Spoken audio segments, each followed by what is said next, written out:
వేద ధర్మం కార్యక్రమాన్ని మీకు సమర్పిస్తున్నవారు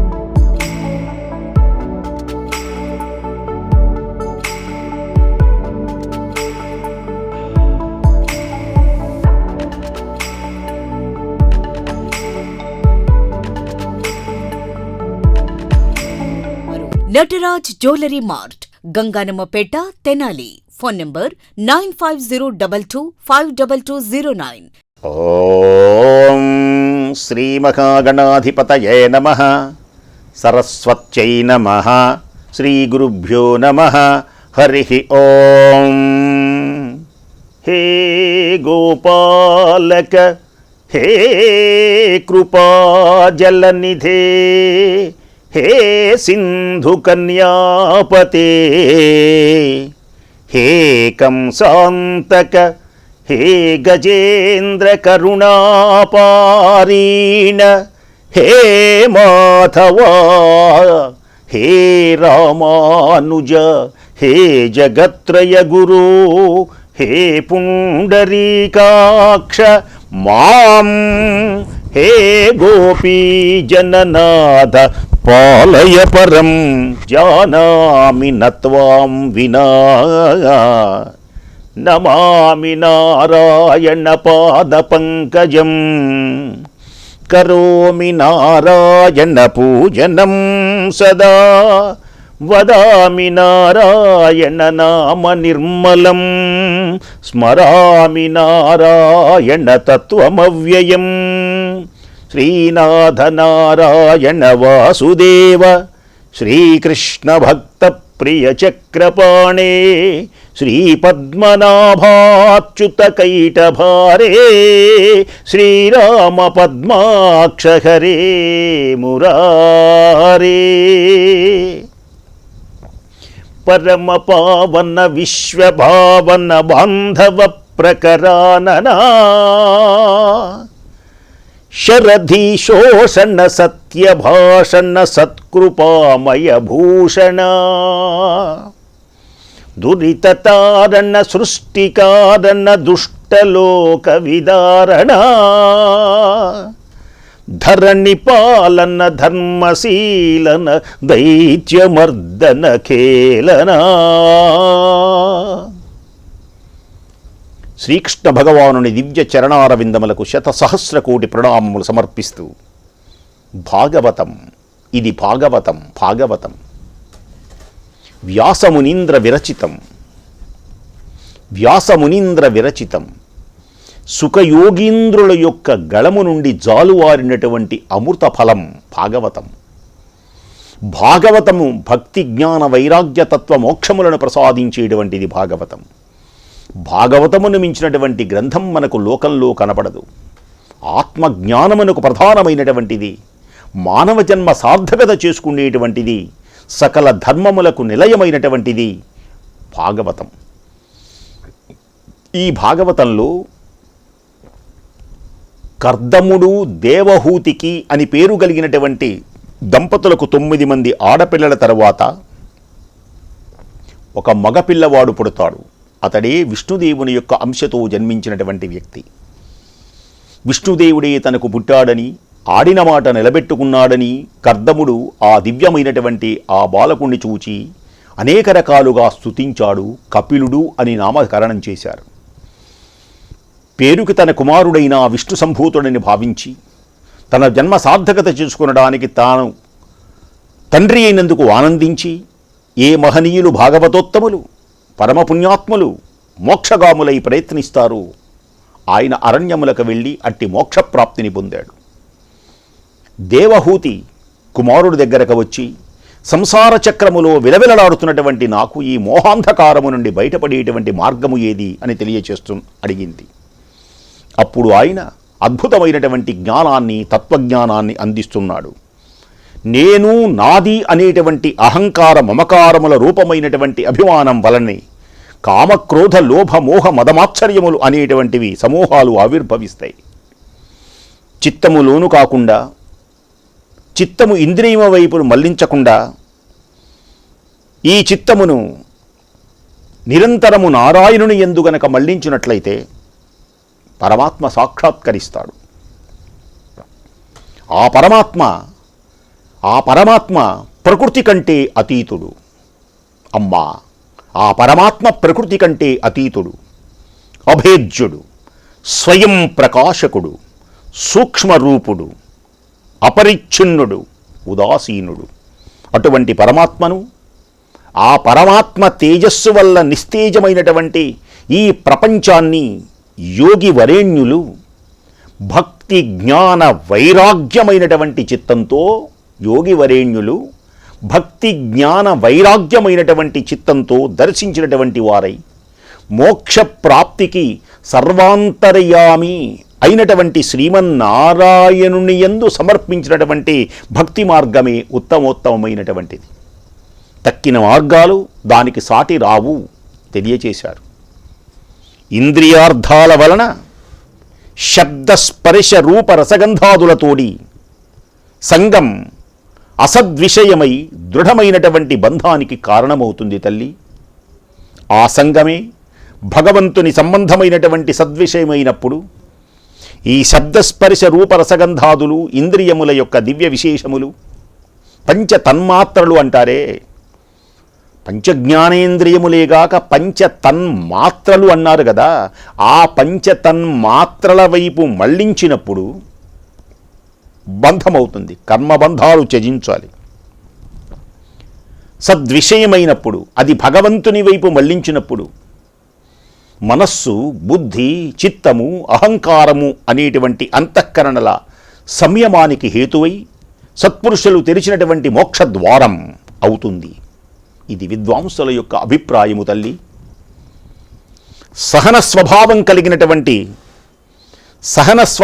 కలిగినటువంటి అఖిల జీవులకు ఆప్త బాంధవులై, శాంతమూర్తులై, కరుణార్ద్ర హృదయులై కర్మఫలాలను త్యజించి తనవారు బంధువులు అనేటువంటి అభిమానం విడచి నన్ను చక్కగా ఆశ్రయించినటువంటి వారై నా గుణాలను ధ్యానిస్తూ, నా చరిత్రలను వీణులు విందుగా ఆలకించి ఆనందిస్తూ, నా కథలే చెప్పుకుంటూ, నా కథలే వింటూ ఉండేటువంటి వారిని పరమ భాగవతోత్తములు అంటారు.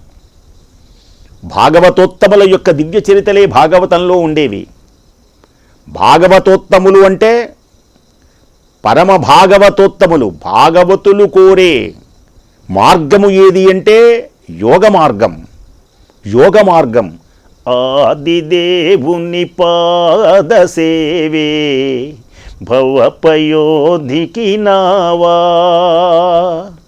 ఆదిదేవుని పాద సేవే భవపయోధికి నావా, పరమయోగులు చేరకోరే, పరమయోగులు చేరకోరే పరమ పదవికి త్రోవా, గోపబాలుని మురళీలోలుని సన్నుతి సేయవే మనసా, ఆపన్న శరణ్యుని హరిని సన్నుతి సేయవే మనసా.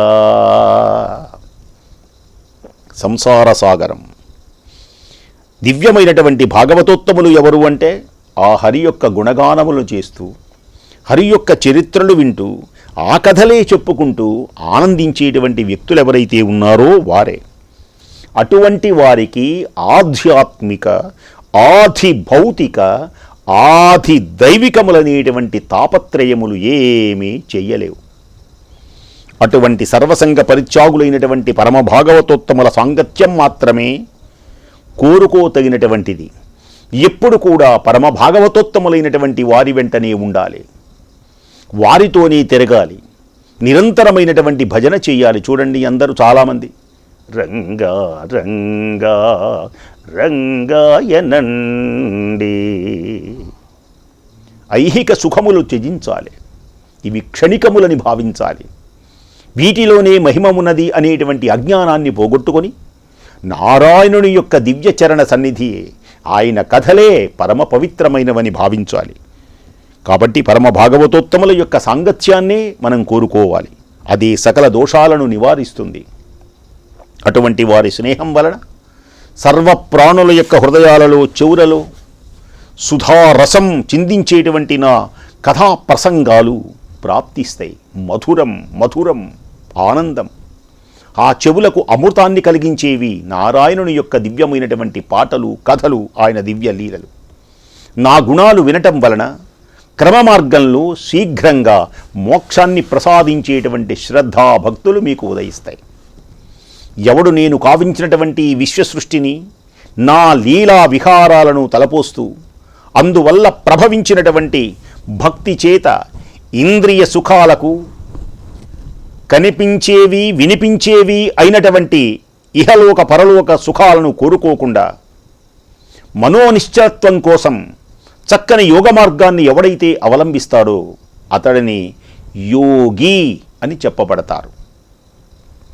యోగ మార్గమును అనుసరించేటువంటి వాడు యోగి. అందుచేతనే భగవద్గీతలో యోగం యోగం యోగం యోగం అని ఉంటుంది. అన్నీ యోగాలే. 18 అధ్యాయాలు యోగముతోనే ఉంటుంది.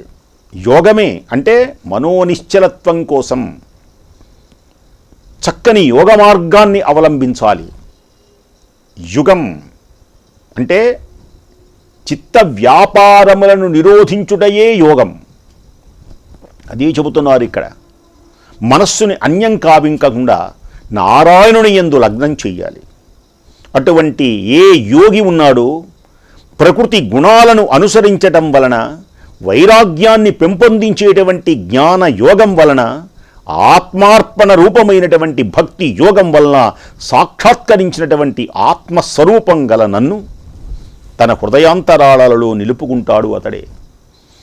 భక్తి జ్ఞాన వైరాగ్యములు ఉన్నాయి. జ్ఞానయోగం, భక్తియోగం, కర్మయోగం.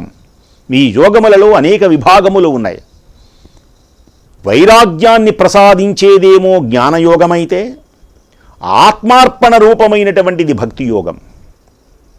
నీవే తప్ప నితప్పరం బెరుగమన్నింపందగుందీనుని. నాకు ఏమీ తెలియదు, నేను సర్వం నీవేనని భావించడమే భక్తియోగం అంటే. పరమాత్మని యందు సర్వం అర్పణ చేయటమే భక్తియోగం. కాబట్టి ఇలా నిలుపుకున్నటువంటి వ్యక్తి ఆత్మస్వరూపం కలిగినటువంటి నన్ను తన హృదయాంతరాళాలలో నిలుపుకుంటాడు. ఆయన హృదయంలో ఉన్నది నేనే అని అతడు తెలుసుకుంటాడు. అప్పటిదాకా నేనెక్కడో ఉన్నానని నన్ను చూడలేడతడు. తన హృదయంలోనే చూడగలడు ఈ మార్గాన్ని అనుసరిస్తే అని దేవహూతి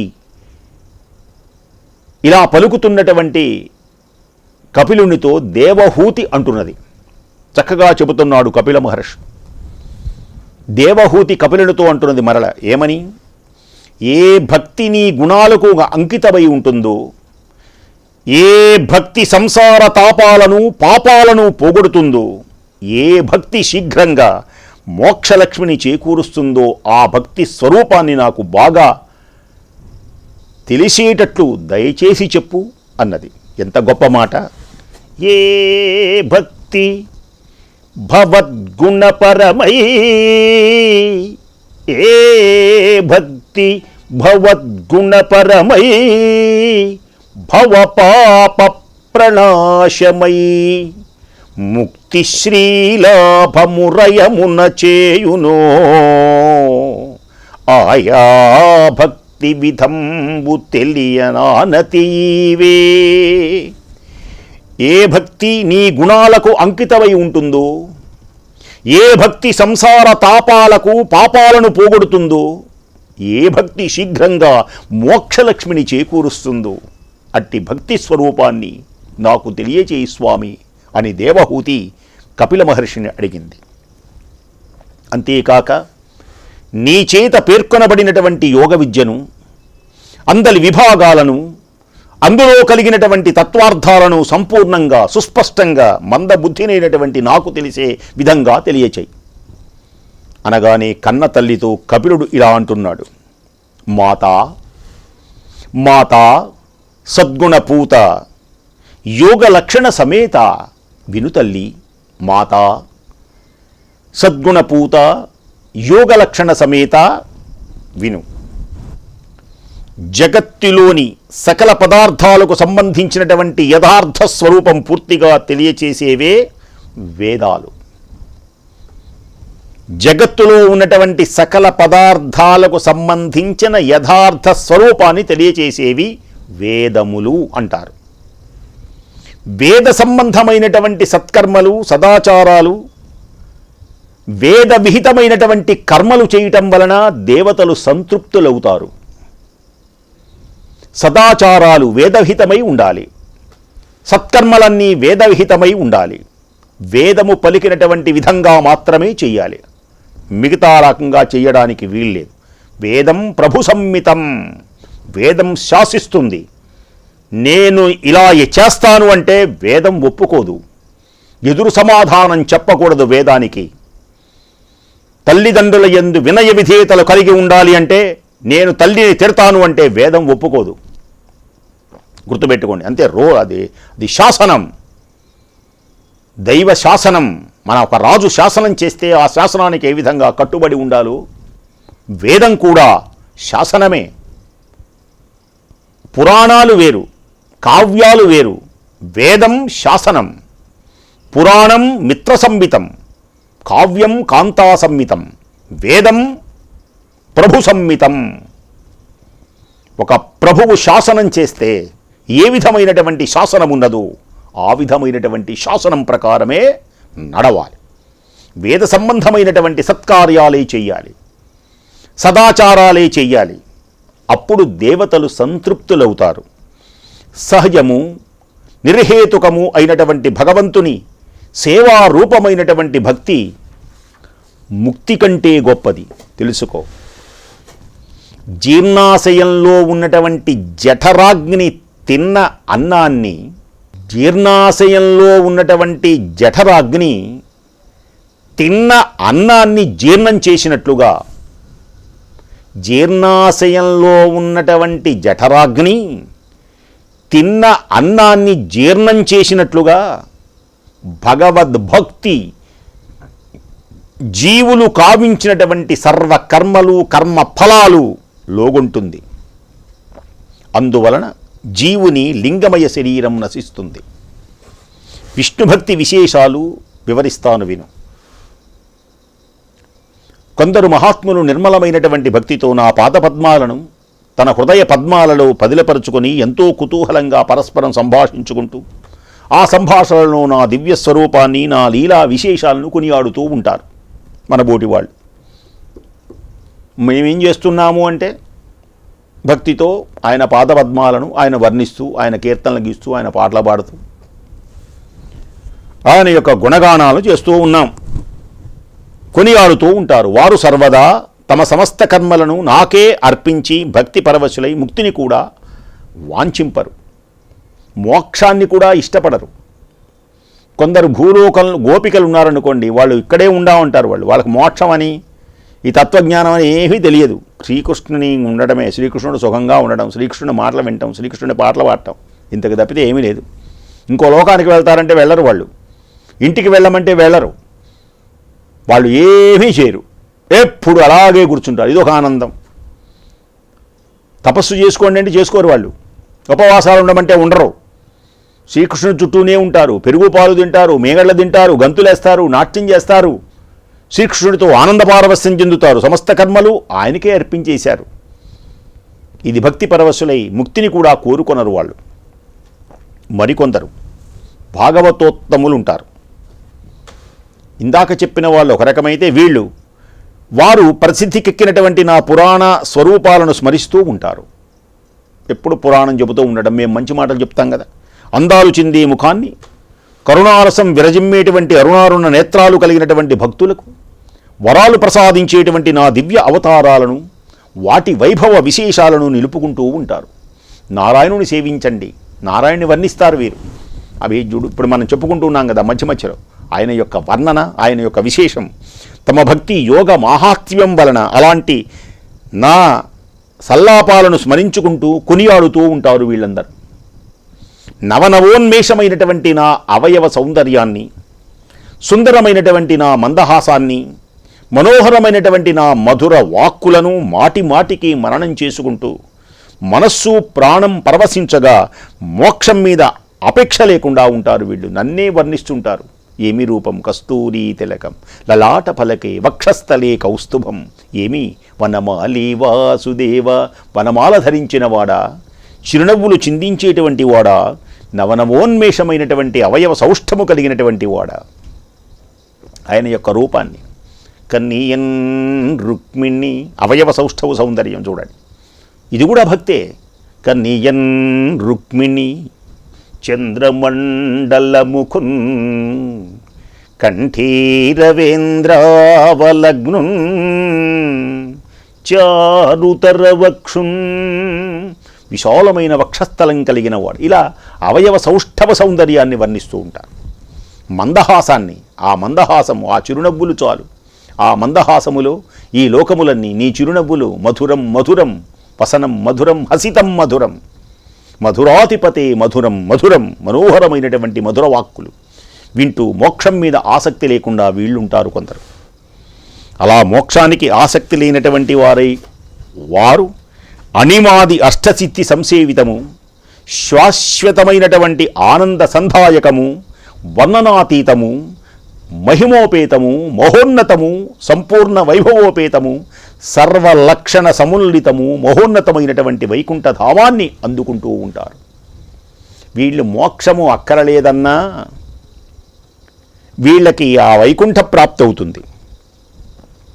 మోక్షాసక్తి లేనటువంటి వారైనా సరే అణిమాది అష్ట దివ్యమైనటువంటి అణిమా మహిమా చైవ, ఈ మహిమ కలిగినటువంటిది అణిమాది సర్వసిద్ధులకు అష్టసిద్ధులని ఉంటాయి. అణిమాది అష్టసిద్ధులు, అణిమాది అష్టసిద్ధి సంసేవితం వైకుంఠము అంటే.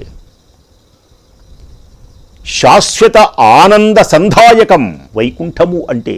వైకుంఠం అంటే ఏమిటి? వైకుంఠం ఏముంది అక్కడ అని అడుగుతారు ఎవరైనా. ఏమున్నది అంటే అణిమాది అష్టసిద్ధి సంసేవితము, శాశ్వత ఆనంద సంధాయకము, వర్ణనాతీతము, మహనీయము, మహోన్నతము, సంపూర్ణ వైభవోపేతము, సకల లక్షణ సముల్లితము, మహోన్నతము అయినటువంటి వైకుంఠధామాన్ని వారు అందుకుంటారు. అమ్మా, ఈ విధంగా పరమపదాన్ని అందుకున్న ఆ పుణ్యాత్ముల యొక్క నా కాలచక్రానికి మృంగుడు పడని వారై నిరుపమానమైనటువంటి నిత్య సౌఖ్యములతో అలరారుతూ ఉంటారు ఆ వైకుంఠంలో. అంతేకాదు, అదేమంటే సర్వసముడైనటువంటి నేను, సర్వసముడనైనటువంటి నేను స్నేహం వల్ల కుమారుని వలె, విశ్వాసం వల్ల చెలికానివలే, హితం కూర్చటం వల్ల ఆత్మీయుని వలె, మంత్రం ఉపదేశించటం వల్ల ఆచార్యుని వలె ఉంటూ వారికి నిత్యం పూజింపదగినటువంటి ఇష్టదైవాన్నై కాలచక్రం వల్ల భయపడకుండా వారిని నేను కాపాడుతూ ఉన్నాను. భక్తి జ్ఞాన వైరాగ్యపూరితమైనటువంటి తాత్విక విశేషములను కపిల మహర్షి దేవహూతికి బోధించే అద్భుతమైనటువంటి సన్నివేశం. శ్రద్ధాళువులై మలర రేపు కూడా వినండి. ఇదే కావలసినటువంటిది మానవుడికి. మిగిలినటువంటి పిచ్చి పిచ్చి మాటలు, అక్కరలేనటువంటి మాటలు మనం వినకూడదు. పరమ పావనమైనటువంటి భక్తి జ్ఞాన వైరాగ్యములకు సంబంధించిన తాత్విక చింతనయే మానవునికి ప్రధానం. అట్టి ప్రధానభూతమైనటువంటిది శ్రద్ధగా వింటున్న మీకు సమస్త సుఖములు శ్రీమన్నారాయణుని అనుగ్రహం వల్ల సకల సౌఖ్యములు కలగాలని కోరుకుంటూ స్వస్తి.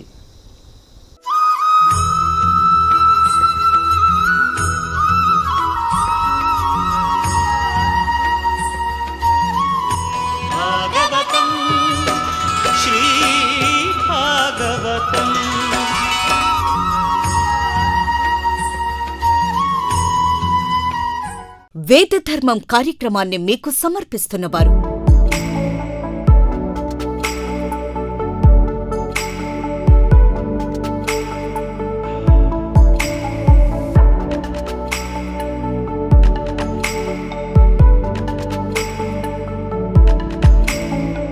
Nataraj jewellery mart, Ganganammapeta, Tenali. Phone number 9502252209.